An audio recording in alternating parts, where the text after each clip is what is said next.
شعر نمبر 3۔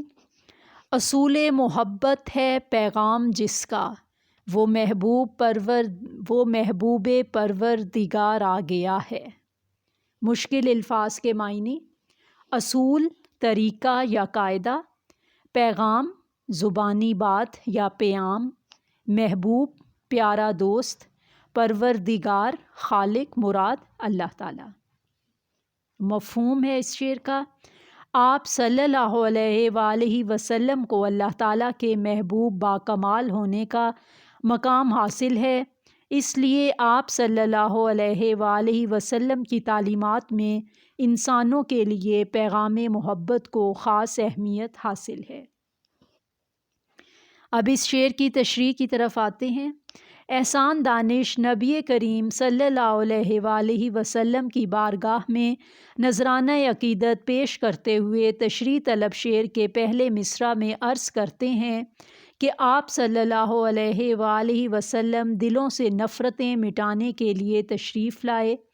آپ کا پیغام عام تھا کہ جس کو پہچانتے ہو اور جس کو نہیں پہچانتے ہو سبھی کو سلام کرو، ایک دوسرے کو تحفے دیتے رہا کرو، ایسا کرنے سے محبت بڑھتی ہے۔ آپ صلی اللہ علیہ وسلم کی بعثت سے قبل عرب معاشرے پر نظر ڈالی جائے تو معلوم ہوتا ہے کہ وہ معاشرہ تباہی کی حدوں کو چھو رہا تھا۔ معاشرہ جہالت کی اتھاہ گہرائیوں میں ڈوبا ہوا تھا، بیٹیوں کو زندہ دفنا دیا جاتا تھا، غلاموں کے ساتھ نہایت برا سلوک ہوتا تھا۔ آپ صلی اللہ علیہ وآلہ وسلم مبعوث ہوئے تو عرب کے معاشرے کی کایا ہی پلٹ دی۔ آپ صلی اللہ علیہ وآلہ وسلم نے معاشرے کے ظلم و ستم کے شکار لوگوں، جن میں غلام، لونڈیاں اور زیادہ تر عورتیں بھی شامل تھیں، ان کے دکھوں اور غموں کا مداوا کیا، انہیں معاشرے میں وقار اور عزت دی۔ آپ صلی اللہ علیہ وآلہ وسلم کی شفقت صرف انسانوں تک ہی محدود نہ تھی، بلکہ اس میں جانور، چرند پرند سب شامل تھے۔ ہر ذی روح نے آپ صلی اللہ علیہ وآلہ وسلم کی محبت اور مہربانی سے فائدہ اٹھایا۔ بقول شاعر: وہ دو جہاں کے لیے ہیں رحمت، وہ بن کے خیر الانام آئے۔ دوسرے مصرع میں شاعر کہتے ہیں کہ اللہ نے آپ صلی اللہ علیہ وآلہ وسلم کو اپنا محبوب قرار دیا ہے۔ اللہ تعالیٰ نے اپنے کلام قرآن میں اپنے محبوب سے پیار کو اس طرح بیان فرمایا ہے کہ ترجمہ: بے شک اللہ اور اس کے فرشتے نبی صلی اللہ علیہ وآلہ وسلم پر درود بھیجتے ہیں۔ اے ایمان والو، تم بھی نبی صلی اللہ علیہ وآلہ وسلم پر درود اور سلام بھیجا کرو۔ اس کے علاوہ اللہ تعالیٰ نے مومنوں سے کہا ہے۔ آپ صلی اللہ علیہ وسلم کی آمد کا اعلان یوں فرمایا ہے، ترجمہ: تحقیق ہم نے مومنوں پر اپنا احسان عظیم بھی نازل فرما دیا۔ آپ صلی اللہ علیہ وآلہ وسلم اللہ تعالیٰ کی محبوب ترین ہستی ہیں۔ آپ وجہ کائنات تخلیق ہیں۔ آپ کی اطاعت کو اللہ تعالیٰ کی اطاعت کہا گیا ہے اور آپ کی نافرمانی اللہ کی نافرمانی ہے۔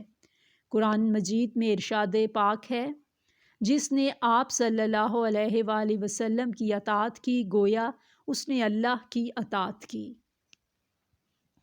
بقول ایک شاعر: کامل نہیں کسی کا بھی ایمان تیرے بغیر، ہے رحمت خدا بھی گریزاں تیرے بغیر۔ اب نعت کا شعر نمبر 4۔ اب انسان کو انسان کا عرفان ہوگا، یقین ہو گیا اعتبار آ گیا ہے۔ مشکل الفاظ کے معنی: انسان، بشر، مراد حضرت آدم علیہ السلام کی اولاد کا ایک فرد۔ عرفان، پہچان یا معرفت۔ یقین، تسلی یا اعتماد۔ اعتبار، بھروسہ یا اعتماد۔ مفہوم: آپ صلی اللہ علیہ وآلہ وسلم نے اپنی ذات کے ذریعے انسانوں کو پہچان عطا فرمائی۔ آپ صلی اللہ علیہ وآلہ وسلم نے اپنے کردار کی بدولت لوگوں کے اندر یقین اور اعتبار پیدا کیا۔ تشریح طلب شعر کے پہلے مصرع میں شاعر کہتے ہیں کہ آپ صلی اللہ علیہ وآلہ وسلم سے پہلے کے زمانے کو زمانہ جہالت کہا جاتا تھا۔ انسان کا دشمن تھا، ماں باپ کی پہچان نہ تھی، معاشرتی قدریں مٹ چکی تھیں، چوری فخر بن گئی تھی، شرافت کمزور پڑ گئی تھی۔ ان حالات میں محبوب خدا صلی اللہ علیہ وآلہ وسلم تشریف لائے۔ انسانوں کو انسانیت کا سبق پڑھایا، انسان کو اثر نو اشرف المخلوقات بنایا۔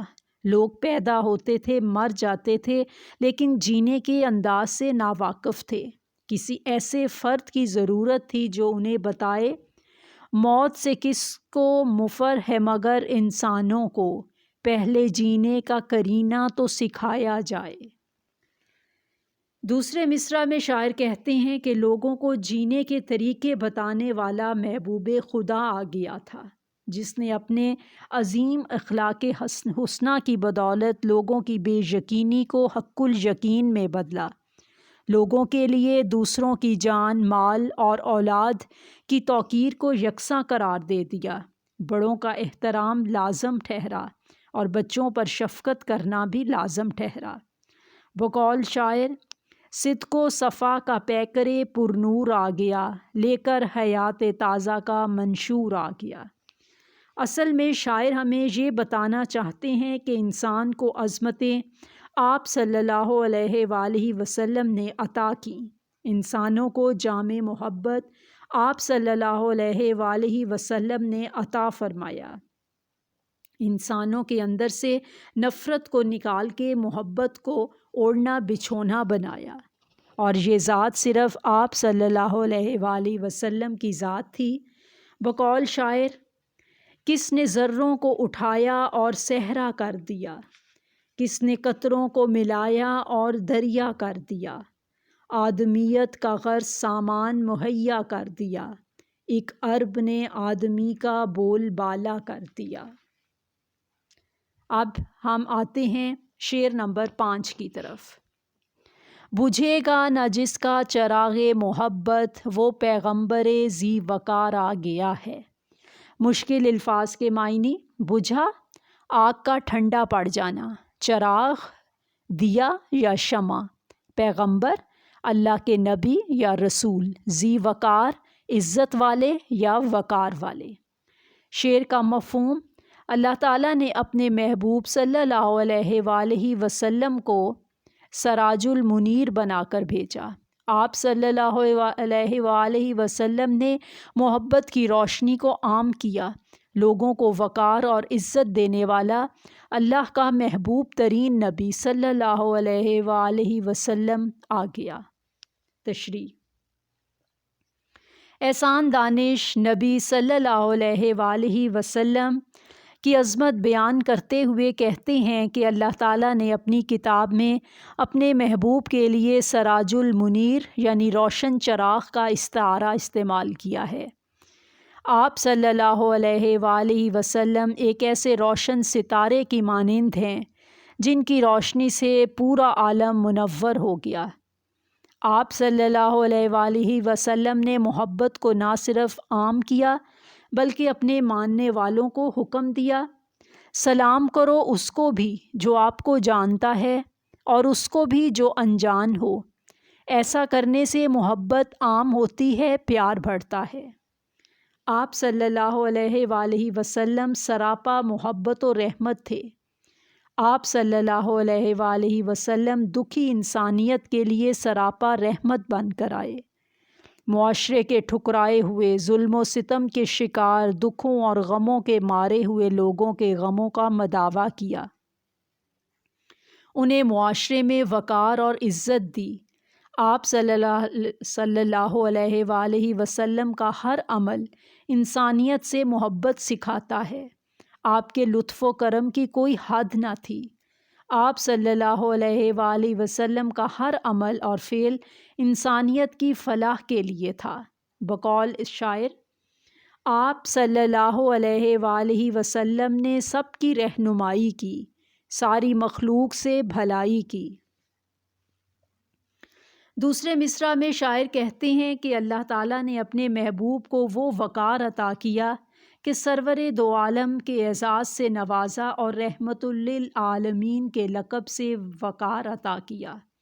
اللہ تعالیٰ نے اس قدر عظمت، عزت اور شان عطا کی، اس کا اندازہ ہمیں سورۃ الکوثر کی ابتدائی آیات سے ہو جاتا ہے۔ فرمان خداوندی ہے، بے شک اے محبوب ہم نے آپ کو خیر کثیر، خوب وقار عطا کی، پس تو اپنے رب کی نماز پڑھ اور قربانی دے۔ اصل میں شاعر یہ کہنا چاہتے ہیں کہ آپ صلی اللہ علیہ وآلہ وسلم کے نام کا چرچا اس قدر ہوگا کہ قیامت برپا ہو جائے گی، لیکن آپ کے وقار اور شان میں ذرہ برابر بھی فرق نہ آئے گا۔ اس لیے ہمیں ان کے وقار اور اعزاز کو اور زیادہ توقیر اور شرف عطا کرنا ہوگا، کیونکہ بقول شاعر دونوں عالم میں تجھے مقصود گر آرام ہے، اس کا دامن تھام لے جس کا محمد صلی اللہ علیہ وآلہ وسلم نام ہے۔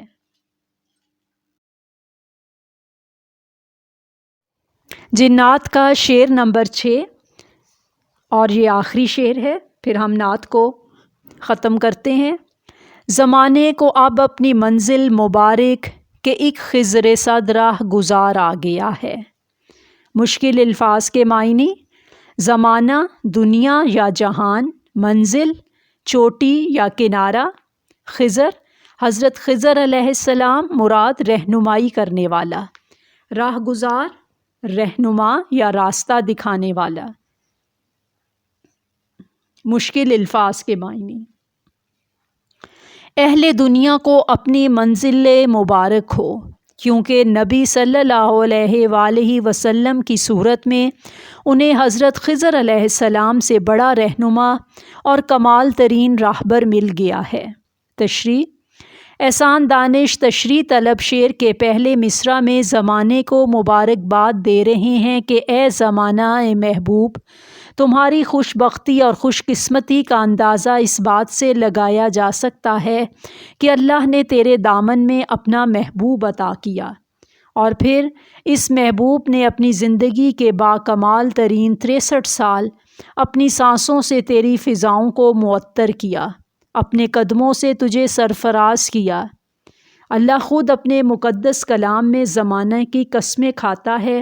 سورۃ العصر کی ابتدائی آیات دیکھیے: قسم ہے زمانہ محبوب کی، بے شک انسان خسارے میں ہے۔ سارا عالم ہے منور آپ صلی اللہ علیہ وآلہ وسلم کے انوار سے، سارا عالم آئینہ ہے آپ صلی اللہ علیہ وآلہ وسلم کے کردار سے۔ دوسرے مصرع میں شاعر کہتے ہیں کہ انسانوں کو خسارے سے نکالنے والے اور ان کے نقصان کو نفع عطا کرنے والے تشریف لے آئے ہیں، ان کو پستیوں کو عظمتیں عطا کرنے والے اور ماؤں کو عزت اور باپوں کو فضیلت عطا کرنے والے تشریف لے آئے ہیں۔ شاعر اصل میں کہنا چاہ رہے ہیں کہ حضرت خضر علیہ السلام جو ایک رہنما اور راستہ دکھانے والے کے طور پر جانے جاتے ہیں، نبی صلی اللہ علیہ وآلہ وسلم کی ذات ان سے بہت اونچی اور اعلیٰ مقام پر فائز ہے۔ زمانے میں انہیں امام الانبیاء کے لقب سے جانا جاتا ہے اور قیامت کے دن مقام محمود پر فائز ہوں گے، یعنی دنیا میں کامل ترین راہبر ہیں۔ قیامت کی مشکل گھڑی میں بھی وہی رہنمائی اور مدد فرمائیں گے۔ عقبیٰ کی منزلوں میں بھی وہ ہوگا دستگیر، آسان جس کے فیض سے کار جہاں ہوا۔ یہ نعت بچوں ہماری مکمل ہو گئی ہے۔ اگر کوئی شعر، کوئی بھی لفظ کا معنی آپ کو سمجھ نہیں آ رہا تو آپ برائے مہربانی کومنٹ میں پوچھ سکتے ہیں۔ اللہ حافظ بچوں۔